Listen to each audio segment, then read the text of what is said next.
Shalom, shalom, shalom, bien-aimés dans le Seigneur. Je vous souhaite la bienvenue encore dans la suite de cette formation. Nous poursuivons notre module numéro 1 de la Haute École des Sciences Prophétiques, module intitulé L'appel prophétique. Cette vidéo contient le chapitre 2, les signes de l'appel prophétique. Nous parlerons notamment de l'appel prophétique comme une sensibilité spirituelle inhabituelle. Nous parlerons en numéro 2 des rêves, visions et songes récurrents lors de l'appel prophétique. Nous parlerons en troisième point d'un fardeau constant pour Dieu et son peuple. En quatrième point, nous allons parler de l'amour profond pour la parole de Dieu. Et en cinquième position, nous parlerons du rejet et de la solitude. Pour terminer en sixième position avec la confirmation par des autorités spirituelles.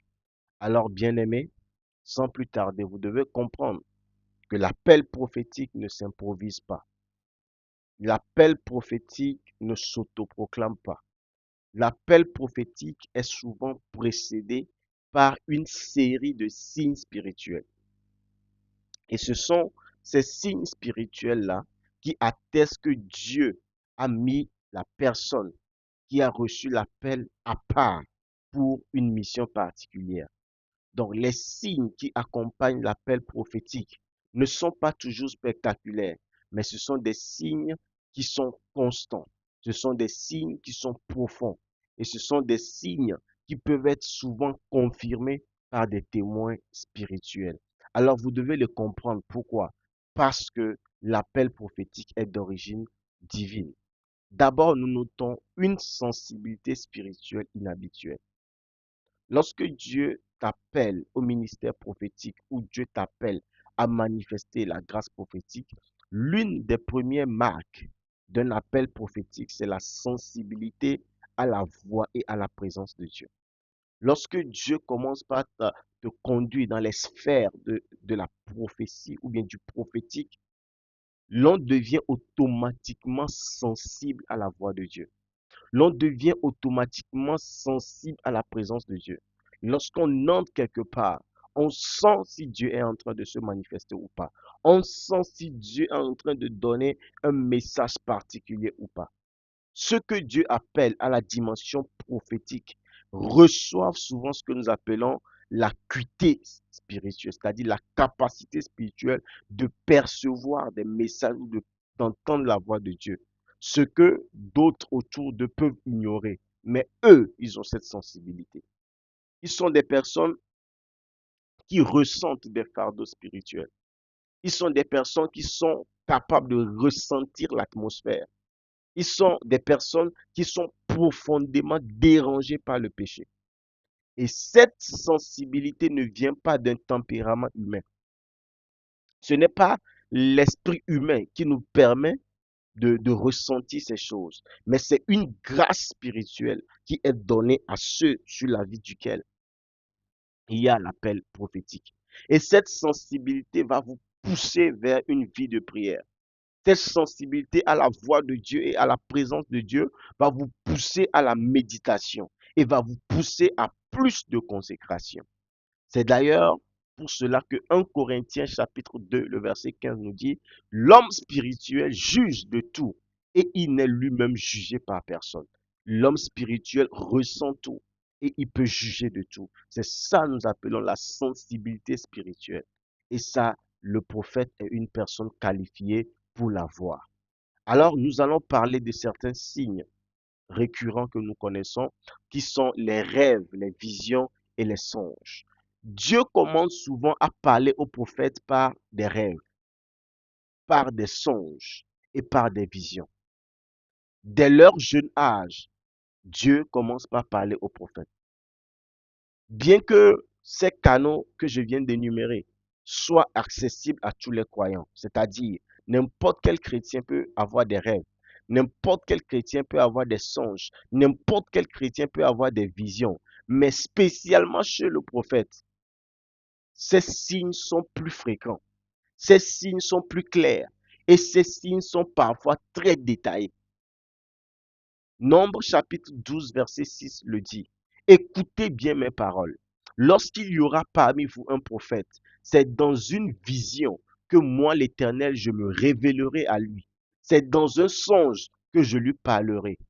Beaucoup de prophètes bibliques ont eu des rêves ou des visions. Et cela a marqué le début de leur appel.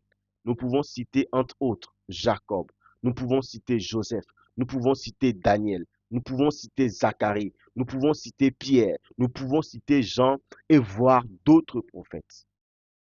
Alors en troisième position, vous devez noter que un prophète, l'un de ses signes qu'il est appelé par Dieu, c'est un fardeau constant qu'il ressent pour Dieu et pour son peuple. Le prophète est souvent animé par une douleur intérieure face à la condition spirituelle de l'Église ou de la nation. Quelqu'un que Dieu est en train d'appeler au ministère prophétique, lorsqu'il voit l'Église et ce qui ne marche pas, ça lui dérange. Lorsqu'il voit la nation et ce qui ne marche pas, ça lui dérange. Lorsqu'il voit le plan de Dieu pour son Église et pour sa nation et qu'il voit la condition actuelle que l'Église a ou que la nation a, ça lui dérange. Le prophète ressent profondément ce que Dieu ressent. Parfois, cela le conduit même à pleurer pour le péché. Et des fois, il se lève même pour avertir. Et il gémit dans la prière d'intercession et il porte le fardeau spirituel du peuple de Dieu ou de sa nation. Alors, ce fardeau spirituel que Dieu dépose dans le cœur du prophète ne peut pas être ignoré. C'est ce fardeau spirituel qui va pousser le prophète à l'intercession, à la prédication et à apporter le réforme, le réveil partout où Dieu va l'envoyer.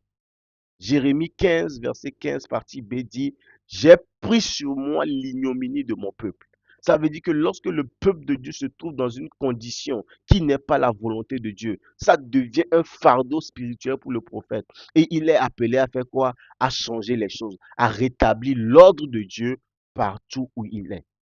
Une quatrième chose chez le prophète, c'est que le prophète, le véritable qui est appelé de Dieu, un des signes, c'est qu'il a un amour profond pour la parole de Dieu. Un véritable appel prophétique est toujours accompagné d'une passion pour les Écritures. Tu ne peux pas dire que tu es prophète, tu ne peux pas dire que tu es appelé au prophétique et que tu détestes les Écritures, ou bien que tu n'aimes pas les Écritures, ou bien que tu n'es pas emporté par les Écritures. Le vrai prophète, le véritable prophète aime toujours la parole de Dieu, aime toujours les Écritures. Le prophète ne peut pas se contenter d'une lecture superficielle. Le prophète ne peut pas feuilleter simplement la Bible. Le prophète ne peut pas lire la Bible simplement à la surface. Mais le prophète face à la Bible, le prophète face à l'écriture, c'est quelqu'un qui fouille, c'est quelqu'un qui médite, c'est quelqu'un parfois même en lisant la parole de Dieu pleure, coule des larmes, car la parole de Dieu devient un feu dans ses eaux. C'est pour cela que Jérémie 15, verset 16 nous dit, quand je trouvais tes paroles, je les dévorais. Ta parole était mon ravissement et l'allégresse de mon cœur. Un prophète, un véritable, aime la parole de Dieu, ne se sépare pas de la parole de Dieu. Nous verrons comme signe encore dans la vie du prophète le rejet et la solitude. Un autre signe révélateur du prophète véritable appelé par Dieu, c'est la solitude non choisie, le rejet inexplicable ou l'incompréhension même de ses proches. Vous savez, un prophète n'aime pas trop de compagnie. Un prophète n'aime pas trop se retrouver dans des groupes. Un prophète, c'est quelqu'un qui aime rester seul. C'est quelqu'un qui se consacre. C'est quelqu'un qui se sépare du groupe. Dieu met souvent à part ses prophètes dès leur jeunesse. Dieu éloigne ses prophètes des foules. Dieu fait passer le prophète par une vie de séparation. Des fois, cela peut sembler douloureux, mais c'est un moyen pour Dieu de sanctifier, de consacrer son prophète. Donc, un prophète, c'est quelqu'un qui a tendance à être seul dans son coin, parce que c'est dans le désert que Dieu l'attire pour parler à son cœur. Et Jérémie 20, verset 10 à 11 dit, ils m'ont repoussé comme un homme qu'on n'interroge pas. Mais l'Éternel était avec moi comme un héros puissant. Parfois même dans l'appel prophétique, lorsque tu es appelé, un des signes, c'est que les gens vont te rejeter. Un des signes, c'est que les gens vont t'abandonner. Même tes proches ne vont pas comprendre l'appel de Dieu sur ta vie. Et dans ce temps, toi, tu aimeras plus cette solitude. Ça ne te causera pas de peine. Mais le fait qu'ils t'ont abandonné te fera plus découvrir le Dieu de ton appel. Et c'est ça, nous appelons l'appel prophétique. Alors, si nous continuons, un autre signe révélateur, c'est la confirmation par des autorités spirituelles. Alors notez-le bien que l'appel prophétique est également reconnu et confirmé par des ministres établis, ce que nous appelons des pères spirituels ou des prophètes matures. Si tu es un prophète de ministère, il faut que ton père spirituel le confirme, il faut qu'un prophète mature le confirme. Bien que c'est Dieu qui appelle, c'est-à-dire l'appel vient directement de Dieu, mais Dieu utilise souvent des canaux humains pour affirmer l'appel qu'il a mis sur la vie de quelqu'un.